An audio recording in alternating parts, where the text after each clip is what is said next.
Vous êtes sur BB24, bonjour et bienvenue dans cette édition de la mi-journée.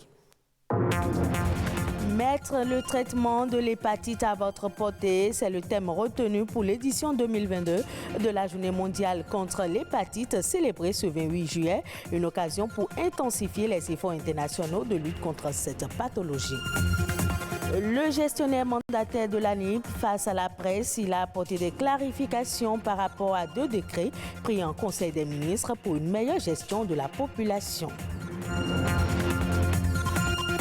2 ouvrages nouveaux viennent d'enrichir l'univers livresque béninois. Ces ouvrages sont inspirés de réflexions sur l'essor économique du Bénin. Simplice Dossou en est l'auteur.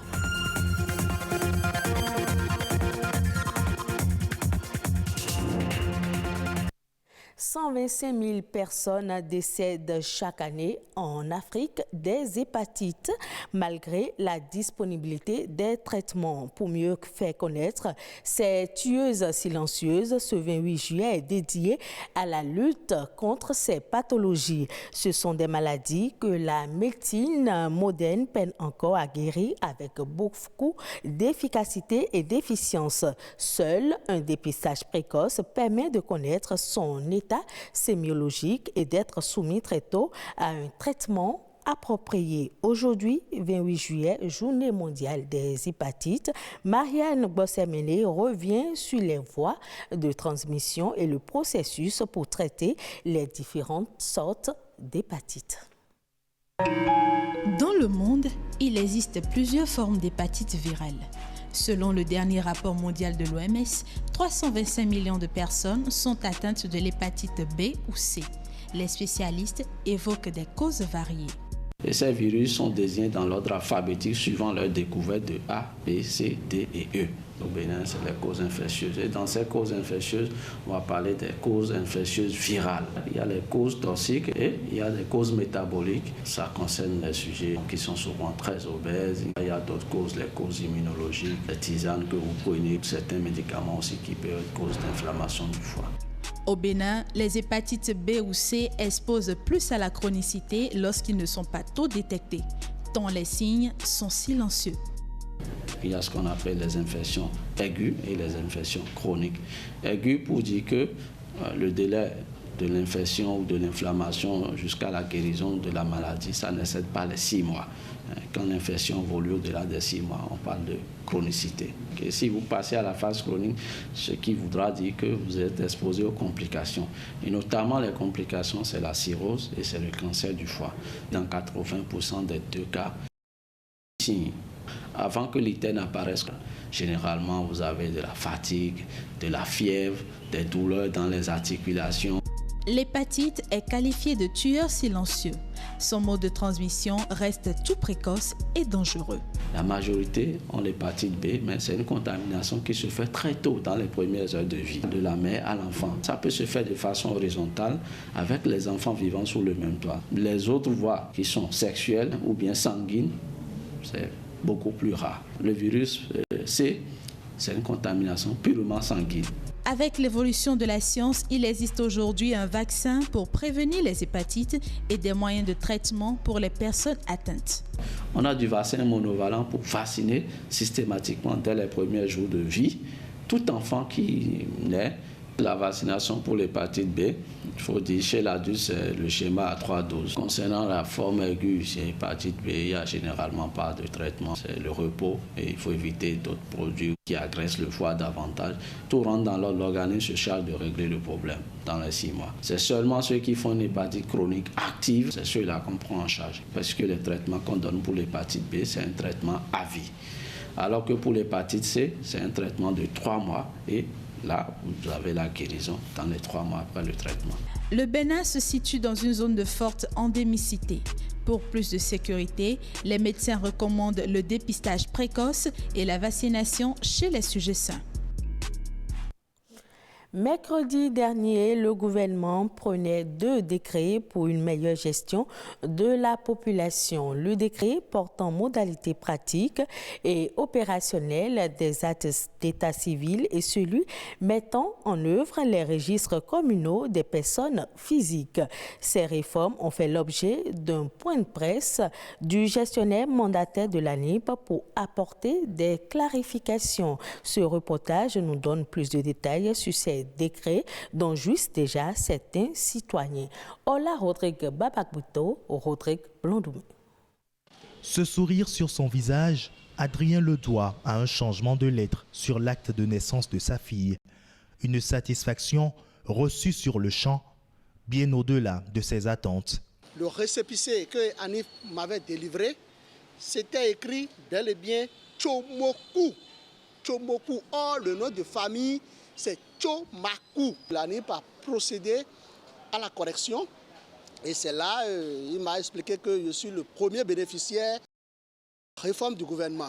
Le 20 juillet 2022, en Conseil des ministres, le gouvernement décrète les modalités pratiques et opérationnelles des actes d'état civil. Fini les longues procédures de rectification des données d'état civil.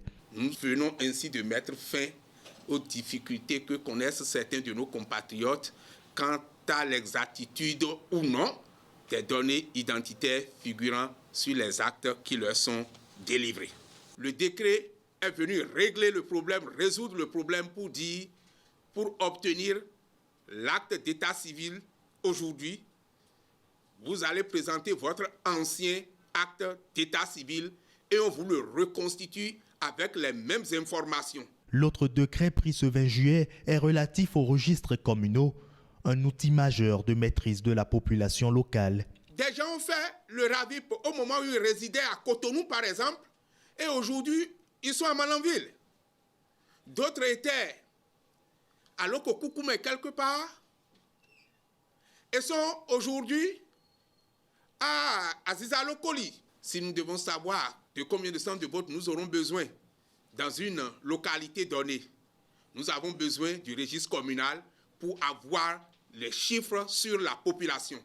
Chaque citoyen doit désormais signaler son arrivée et son départ dans une commune de résidence.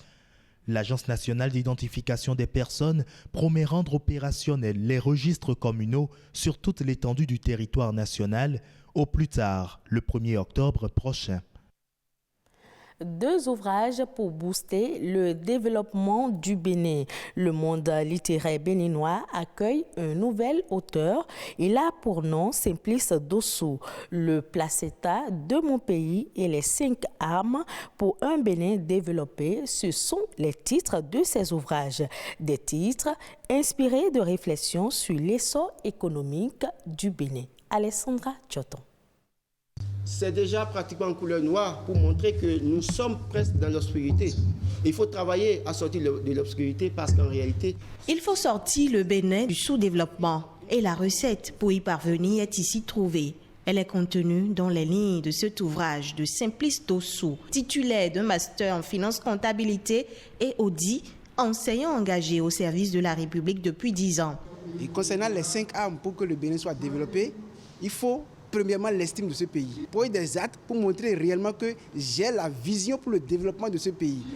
Et l'estime conduit à ce que la gestion du pays est bien faite. Après l'estime, il y a l'éducation. Si l'éducation n'est pas en priorité, le développement serait vraiment impossible. Après l'éducation, il faudrait qu'il y ait l'énergie.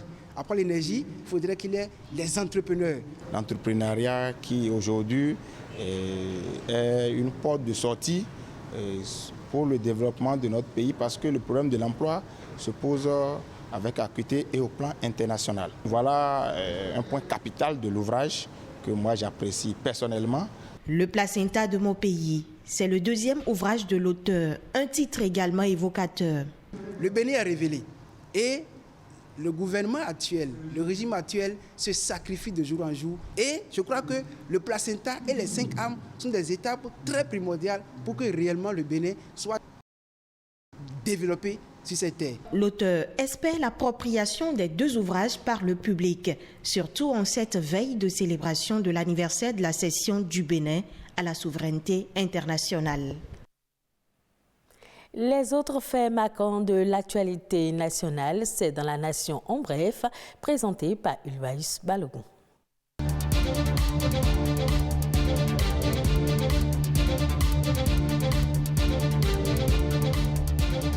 Le ministre de l'Agriculture, de l'Élevage et de la Pêche, Gaston Dousoui, a annoncé la sélection du Bénin à l'initiative 50.2030 de la Banque mondiale.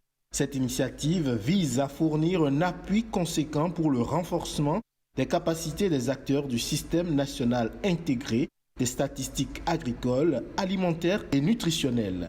Selon le ministre, les données fournies par ce système permettront de couvrir les maillons de production des filières, mais également ceux de la transformation et de la commercialisation, de sorte que les conditions de vie des agriculteurs et agricultrices, de même que leur capacité de résilience et les données régulières sur la nutrition dans leur ménage seront appréhendées pour rendre compte effectivement des effets directs et indirects des politiques agricoles sur la population. À terme, cette initiative est censée favoriser la disponibilité d'une information statistique de qualité pour la prise de décision dans le secteur agricole. Le samedi 30 juillet prochain aura lieu la première nocturne événementielle de la saison 2 de l'exposition Art du Bénin d'hier et d'aujourd'hui de la restitution à la révélation. Prévue pour avoir lieu de 19h à 22h au Palais de la Marina, cette première nocturne offre à partir de 20h une performance de danse contemporaine Tourment de Camelita Siwa. L'accès est exclusivement sur réservation avec présentation de la pièce d'identité. Elle se déroulera dans le strict respect des gestes barrières.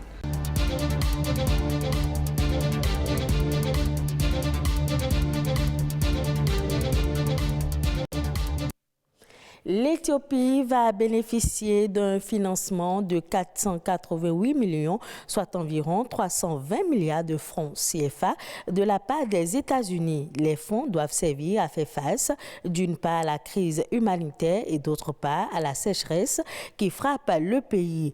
8,1 millions de personnes sont menacées de faim selon les chiffres de l'USAID. L'amélioration de l'approvisionnement en eau et la prise en charge médicale d'urgence, ainsi que le renforcement de la protection des femmes et des enfants contre les violences basées sur le genre sont en bonne place. Et ce sera tout pour cette édition. Merci de l'avoir suivi. Retrouvez ce journal sur le site de l'ORTB, www.ortb.pj.